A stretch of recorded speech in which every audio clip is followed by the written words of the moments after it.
Hello students, welcome to maths and मोर।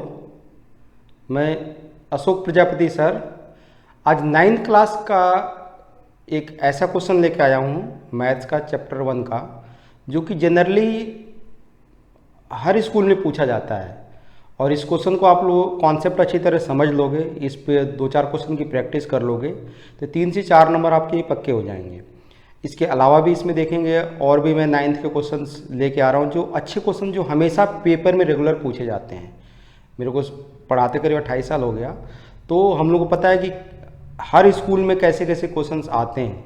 तो उसका एक में हम लोग देखते हैं कि जो कॉमन क्वेश्चन जो हर जगह पूछा जाता है उसको मैं ज़्यादा से ज़्यादा बताने की कोशिश कर रहा हूँ, और आप लोगों को ये बहुत ज़्यादा फ़ायदा होगा। आप पहली बार देख रहे हो चैनल को तो आप इसको सब्सक्राइब कर सकते हो, और इस पर हर क्लास के लिए और कंपटीशन के लिए वीडियो इस पे आते रहते हैं। क्वेश्चन देखते हैं एग्जाम्पलर का, ये 1.3 का, ये एनसीईआरटी का ही एग्जाम्पलर। कई बच्चों को एग्जाम्पलर के बारे में पता भी नहीं होता है, तो जो एनसीईआरटी 9th की बुक होती है उसी की तरह एक एनसीईआरटी की एग्जाम्पलर की बुक भी आती है, मैथ्स की भी आती है, साइंस की भी आती है और भी। तो ये मैथ्स की एग्जाम्पलर जो 9th की है उसमें 1.3 में क्वेश्चन नंबर 11 है, find the value of a and b. उसमें 4 क्वेश्चन दिए हुए हैं, उसमें जो सबसे थोड़ा टफ है वो वाला क्वेश्चन मैंने लिया है। इसमें क्या है कि जैसे ये सिंगल दिया है 7 + √5/7 - √5, और उसी तरह सिंगल पे ये दे देता है, ये पार्ट नहीं भी रहेगा, ये वाला पार्ट आपका नहीं भी रहेगा, तो एक ही का दे देता है आपको फिर इस तरह रेशनलाइज करने के लिए। इसमें 2 था इसलिए मैंने दोनों को लेके, क्योंकि आप लोगों को और अच्छी तरह समझ में आ जाए। अब इसमें देखो, इसमें कॉन्सेप्ट क्या होता है, इस क्वेश्चन में मेन कॉन्सेप्ट क्या है, ए और बी की वैल्यू आपको बतानी है। तो किसी चीज़ को इक्वल दिया है बीच में, तो इस साइड को और इस साइड को भी जो लेफ्ट हैंड साइड है उसको भी आप राइट हैंड साइड के तरह बनाओगे, तभी कंपेयर कर पाओगे बच्चों, तभी आपका क्या होगा, कंपेयर होगा। कोई चीज़ को हमको कंपेयर करनी, जैसे मान लो यहाँ हमने लिख दिया 2 + √5 = a प्लस, जैसे दिया आपका यहाँ पे आपको ये भी लिखना पड़ेगा 7/11 √5। यहाँ पे मान लो इस तरह की चीज़ें आ रही हैं और यहाँ पे 7/11 √5 भी आ रहा है, तो इससे कंपेयर करो तो a की वैल्यू कितनी आ गई, 2 आ गई। अब b की वैल्यू यहाँ पे कुछ भी नहीं तो × 1 है, तो b की वैल्यू क्या आ जाएगी, 1 हो जाएगी। तो इस तरह के कंपेयरिंग से ये हम a और b की वैल्यू निकालते हैं। तो पहले ये जो पार्ट आपको दिया है इसको सिंप्लीफाई करके आपको इस फॉर्मेट में आपको बदलना पड़ेगा, तब जाके ये वैल्यू आपको निकल पाएगी। अब इसमें क्या होता है, आप इसको चाहो तो अलग अलग भी रेशनलाइज कर सकते हो। रेशनलाइजेशन का मतलब क्या होता है कि जो भी आपका इरेशनल नंबर दिया है रूट में, जैसे मान लो 1/√2 है, अब इसको आपको रेशनलाइज करना है, इसको आपको क्या करना है, रेशनलाइज करना है। तो डिनोमिनेटर को रेशनलाइजेशन बोलते हैं। इसमें इस डिनोमिनेटर में रूट को हटाना है, तो इसमें क्या करेंगे हम, × √2 से ऊपर नीचे मल्टीप्लाई कर देंगे। क्यों कि √2 से √2 में मल्टीप्लाई करेंगे तो नीचे कितना आ जाएगा, 2 आ जाएगा, और ये √2 की वैल्यू आ गई ऊपर। सपोज करो कोई आपसे बोले कि 1/√2 की वैल्यू ही निकालनी हो, तो इस तरह आपका 1 की वैल्यू 1 हो गई और √2 की वैल्यू 1.414 होती है। 8th क्लास में आप लोगों ने पढ़ा होगा √2 √3 की स्क्वायर रूट निकालने के लिए। अब 1 से इसको डिवाइड करना क्या है, मुश्किल है, तो इसका फायदा क्या हुआ रेशनलाइजेशन का, आपने √2 से ऊपर नीचे मल्टीप्लाई कर दिया है, 1/√2 था, हमने दोबारा लिख के यहाँ पे इसको हमने मल्टीप्लाई कर दिया √2 से, डिनोमिनेटर से ऊपर नीचे, तो √2/2 आ गया। तो इससे मतलब क्या, 1.414/2। ये डैश डैश और भी आता है, √2 जो होता है आपका इरेशनल नंबर होता है, ये नॉन टर्मिनेटिंग नॉन रिपीटिंग होता है। इरेशनल नंबर क्या होता है, नॉन टर्मिनेटिंग नॉन रिपीटिंग। कुछ छोटी छोटी चीज़ें भी आप लोगों को बीच में बताता रहूँगा। तो अब ये डिवाइड करना आपको क्या है, यहाँ पे आसान है। इसको आप डिवाइड करोगे तो क्या हो जाएगा, 0.7 14 आ गया, फिर 0.7 हो गया। अब देखो इसको सॉल्व करना आपको 1 को, इसको सॉल्व करना क्या है, मुश्किल है, बट इसको सॉल्व करना क्या था, आसान है। ये रेशनलाइजेशन का फायदा होता है। तो हम इसमें भी क्या करेंगे, इसको भी रेशनलाइजेशन करेंगे। पहले इस छोटा सा चीज़ बताया कि रेशनलाइजेशन हम क्यों करते हैं और इससे क्या फ़ायदा होता है। अब इसमें हम क्या करेंगे, जो ये क्वेश्चन आपको दिया हुआ है, जो क्वेश्चन आपको दिया हुआ है ये, इसमें क्या होगा कि 7 + √5, और तो ये आप अलग अलग भी रेशनलाइज कर सकते हो। और इसमें एक चीज़ है कि ये 7 - √5 है, 7 + √5 है, इन दोनों का एलसीएम में तो दोनों मल्टीप्लाई आएगा, और ये 7 स्क्वायर माइनस √5 स्क्वायर आएगा, तो नीचे आपका ऑटोमेटिक ये रेशनलाइज आपका हो जाएगा। तो हम उस मेथड से लगाएंगे तो जल्दी क्वेश्चन हो जाएगा। तो आप इसको ऐसे यहाँ लिख सकते हो LHS, पहले लिख लो 7 plus √5 upon 7 minus √5 minus 7 minus √5 upon 7 plus √5। दोनों का एलसीएम का मतलब क्या होता है कि ये दोनों जो नंबर हैं दोनों में कुछ कॉमन फैक्टर नहीं है। जब दोनों में नंबर में कॉमन फैक्टर जब नहीं होता है तो हम दोनों का एलसीएम क्या लेते हैं, मल्टीप्लाई। जैसे 1 यहाँ 3 है, अब प्लस मान लो यहाँ पे या माइनस ही ले लो यहाँ पे, 1/7 है, दोनों में कोई कॉमन फैक्टर नहीं है, तो इसका एलसीएम 3 × 7 आ जाएगा। उसी तरह इनका भी एलसीएम आ जाएगा यहाँ पे 7 माइनस √5 इंटू 7 प्लस √5।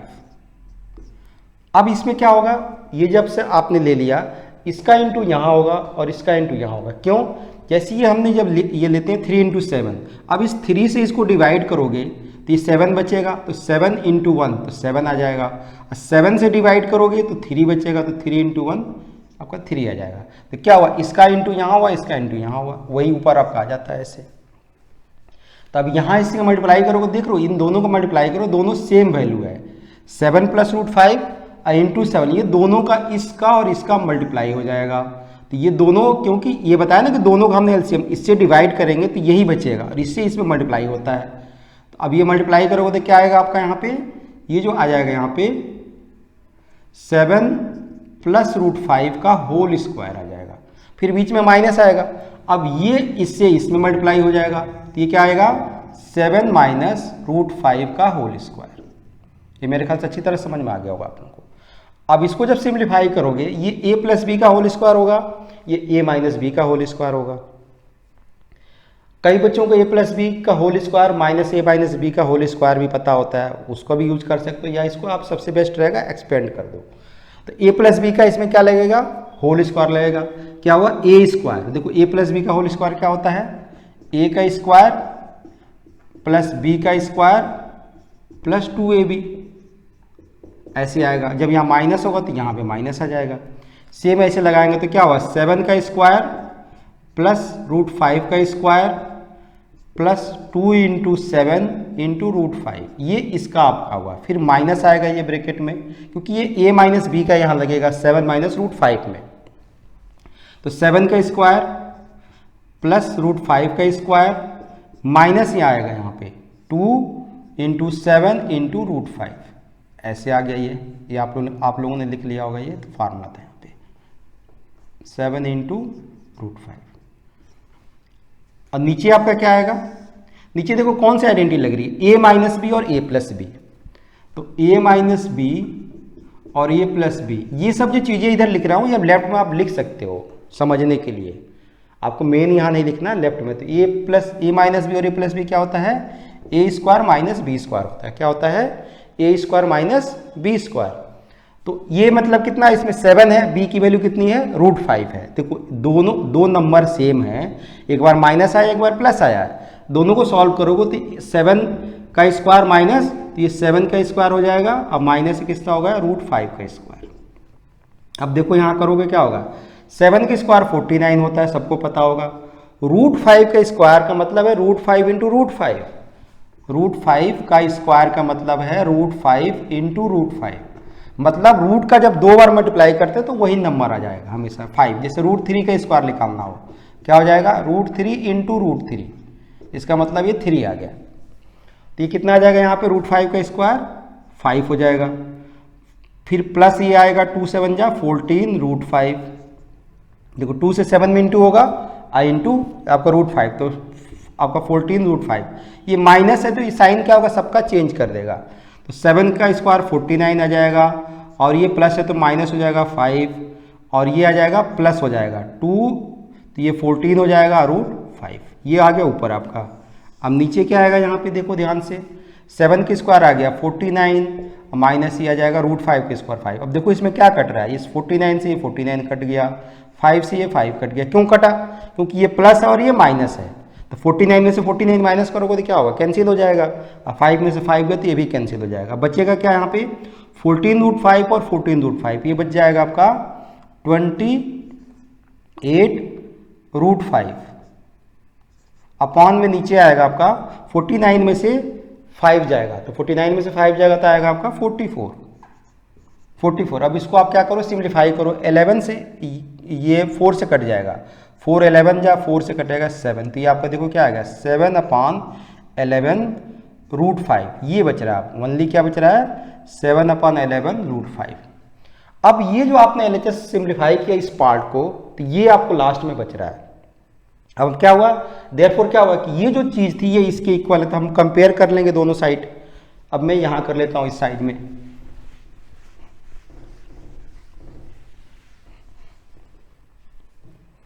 यहाँ पे करोगे तो अब क्या होगा, देयरफॉर जो ये पार्ट थी, ये पार्ट आपका ये आ गया 7/11√5 equal to A plus 7/11√5P।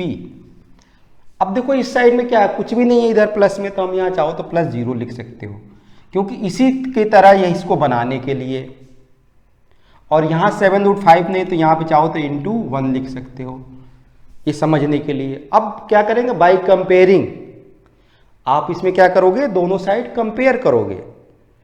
जो आप ये लिखोगे यहाँ पे बाय कंपेयरिंग बोथ साइड, दोनों साइड कंपेयर करने के क्या मिलेगा, दोनों साइड हम जब कंपेयर करेंगे तो कंपेयर करने से हमको मिलेगा A की वैल्यू कितनी आ जाएगी, 0 आ गई। देखो इसे कंपेयर करो ना, ये वैल्यू ये आएगी A की वैल्यू, और देखो 7/11√5, यहाँ भी 7/11√5 इंटू क्या है B, जैसे 2B लिखते हो मतलब क्या होता है 2 इंटू B होता है, 2B का मतलब क्या होता है 2 इंटू B, ये 2B है, तो यहाँ पे इंटू क्या 1 है, तो इसलिए क्या हो जाएगा B की वैल्यू कितनी आ जाएगी 1 हो जाएगी, ये B की वैल्यू क्या हो जाएगी 1 हो जाएगी। तो आंसर आपका क्या हुआ, A की वैल्यू 0 आ गई, B की वैल्यू 1 आ गई। बहुत इंपॉर्टेंट क्वेश्चन है और बहुत ज़्यादा ये आप लोगों को पूछा जाता है। इसके अलावा एक क्वेश्चन और ले रहा हूँ, वो भी आप लोग समझो, ये मेरे ख्याल से अच्छी तरह आप लोगों को समझ में आ गया होगा। स्क्रीनशॉट लेना स्क्रीनशॉट ले लो, लेकिन स्क्रीनशॉट मोबाइल में ही रह जाएगा, इसको आप लोग कॉपी पे प्रैक्टिस करो। और कभी भी किसी का वीडियो देखो, मैं बार बार बोलता हूँ पेन कॉपी लेके बैठो, उसको लिखो। जब तक बच्चे उसको लिखोगे नहीं तब तक वो समझ में नहीं आएगा। और इसकी एक बार प्रैक्टिस करो। इसी एग्जाम्पलर में 2-3 क्वेश्चन और भी दिए हैं, इसमें 4 क्वेश्चन हैं, 3 क्वेश्चन और लगाओ। कोई डाउट हो तो आप कमेंट बॉक्स में लिख के बता सकते हो, तो उनके भी वीडियो बना के समझा दूंगा। फिर अभी दूसरा क्वेश्चन ले रहे हैं एक, तो एग्जाम्पलर का ये दूसरा है आपका एक, ये भी बहुत ज़्यादा पूछा जाता है क्वेश्चन। ये 1.1 का क्वेश्चन नंबर 20 है, मोस्टली हर स्कूल में आता है ये 1 नंबर में। कह रहा है कि the value of 256 power 0.16 into 256 power 0.09, इसके 4 ऑप्शन दिए हुए हैं 4, 16, 64, 256.25। इसको देखो कैसे सॉल्व करेंगे। आप लोगों ने एक्सपोनेंट में रूल पढ़ा होगा, a power m into a power n। दोनों बेस, इसको बेस बोलते हैं, इसको पावर बोलते हैं या एक्सपोनेंट बोलते हैं। दोनों बेस जब सेम होंगे तो a पावर क्या होगा m प्लस n होगा। क्या होगा, दोनों का पावर क्या हो जाएगा, ऐड हो जाएगा। अब यहाँ पे हम क्या करेंगे, इसको ऐसे लिख दिया, ये दोनों का बेस देखो क्या है, सेम है। सॉल्व करोगे दोनों का बेस क्या है, सेम है, तो क्या हो जाएगा 256 के पावर 0.16 प्लस 0.09, क्या जाएगा 0.16 प्लस 0.09। अब इसको आप दोनों को जब लिखोगे यहाँ पे 256 के पावर, दोनों को ऐड करोगे तो क्या आ जाएगा, ये 0.25 आ जाएगा। 9 और 6 ऐड करोगे तो 15 1, और 0 और 1 1 प्लस 1 2। अब इसको आपको सॉल्व करना है। अब हमने जनरली ये पढ़ा है जैसे कि 4 के पावर 1/2, तो हम क्या करते हैं, ये 4 को हम लिख सकते हैं 2 पावर 2 इंटू 1/2 लिख देते हैं, तो 2 से 2 कट जाता है, 2 आ जाता है आंसर। जैसे मान लो पढ़ा आपने 32 पावर 1/5, तो इसको 32 को हम क्या लिख सकते हैं, 2 पावर 5 लिख देते हैं। 2 को 5 बार मल्टीप्लाई करेंगे, 2 इंटू 2 इंटू 2, तो ये आएगा 2 पावर क्या लिखते हैं 5 इंटू फिर 1/5, तो ये कट जाता है। तो देख रहे हो ये फ्रैक्शनल पार्ट जब है तो हम इसको इजीली सॉल्व कर लेते हैं, क्योंकि ये कौन से रूल पे आ रहा है, ये वाला लगता है a power m power n। Power का पावर होते क्या होता है, मल्टीप्लाई हो जाता है, a power m into n हो जाता है। ये इस तरह मल्टीप्लाई हो रहा है, तो इस रूल से फिर यहाँ लगाएंगे। अब देखो हम क्या करेंगे कि 256 को हम क्या लिख सकते हैं, इसको 2 के पावर भी लिख सकते हैं। ये वैसे क्या होता है, पहले देखो 16 का स्क्वायर होता है, ये किसका होता है, बेसिक से समझो तो 256 कितना, देखो आप 9th में पढ़ रहे हो तो लेके 1 से लेके 30 तक स्क्वायर तो याद होना चाहिए। 1 से 30 तक स्क्वायर आपको बिल्कुल याद होना चाहिए। 1 से लेके 10 तक क्यूब ये स्क्वायर, ये आपको याद होना चाहिए, तब जाके आपको जल्दी से क्वेश्चन कर सकते हो। अब ये मान लो कि हमने 16 का स्क्वायर ही लिख दिया इसको, और ये पावर आपका कितना आएगा 0.25 को यहाँ सॉल्व करो। 0. क्या दिया है 25, पॉइंट हटाओगे तो नीचे कितना आ जाएगा 100। 25 1 जा 25 4 जाते हैं, क्या 1/4, ये मतलब 0.25 था ये आपका आ गया 1/4। तो ये क्या लिख सकते हो 1/4, ये 2 से क्या हुआ कट गया 2 आ गया, तो इसको लिख सकते हो 16 पावर 1/2। 16 किसका स्क्वायर होता है 4 का, तो इसको आप फिर 4 का स्क्वायर लिख सकते हो इंटू 1/2, फिर 2 से 2 कट गया क्या हुआ 4 हो गया। तो आंसर इसका क्या हो गया 4। अब कुछ बच्चे सोचेंगे सर ने 2 बार ये क्यों लिखा, एक ही बार हम 256 को हम 4 के पावर 4 लिख सकते थे, क्योंकि ये पता है कि 1/4 आ रहा है, लिख सकते हो बिल्कुल। तो ये बेसिक से मैंने समझाया, कई बच्चों को समझ नहीं आ रहा। आपको डायरेक्ट यदि आता है तो इस स्टेप से आप डायरेक्ट यहाँ पे आ सकते हो, ये बीच में आपको स्टेप लिखने की जरूरत नहीं है, क्योंकि MCQ है ये। तो ये आपको पता है ये 4 का पावर 4 होता है और ये 0.25 1/4 होता है, 4 से 4 कट गया आंसर 4 हो गया। तो ऐसे भी कर सकते हो, मैं ये इस तरह बता रहा हूँ कि हर बच्चे को अच्छी तरह समझ में आ जाए। तो मेरे ख्याल से ये भी क्वेश्चन आप लोग को अच्छी तरह समझ में आ गया होगा कि कैसे करना है, और ये बहुत ज़्यादा पूछा जाता है। तो आप लोगों को यदि वीडियो मेरा अच्छा लग रहा है, आप लोगों को समझ में आ रहा है, कॉन्सेप्ट समझ में आ रहा है, तो आप लोग इसको लाइक करो, शेयर करो, अब ज़्यादा ज़्यादा फ्रेंडों में अपने शेयर करो, और मैथ्स एंड मोर चैनल को सब्सक्राइब कर दो। मेरा ऐप भी है मैथ्स एंड मोर के नाम से, वहाँ पे उसको भी आप लोग डाउनलोड कर सकते हो। तो आप ऑल द बेस्ट, और नेक्स्ट वीडियो आती रहेगी, आप लोगों को सपोर्ट रहेगा। जब आप लोग वीडियो को लाइक करते हो, आप लोग पसंद करते हो तो, और कमेंट करके बताओ। तो मेन कम्युनिकेशन का हम लोग आपका जरिए क्या है, कमेंट करना। कमेंट करके बताओ कि कैसा लग रहा है वीडियो, कुछ समझ में नहीं आ रहा है या आ रहा है, तो फिर आगे उसी हिसाब से हम इम्प्रूवमेंट करेंगे। Okay, all the best, thanks.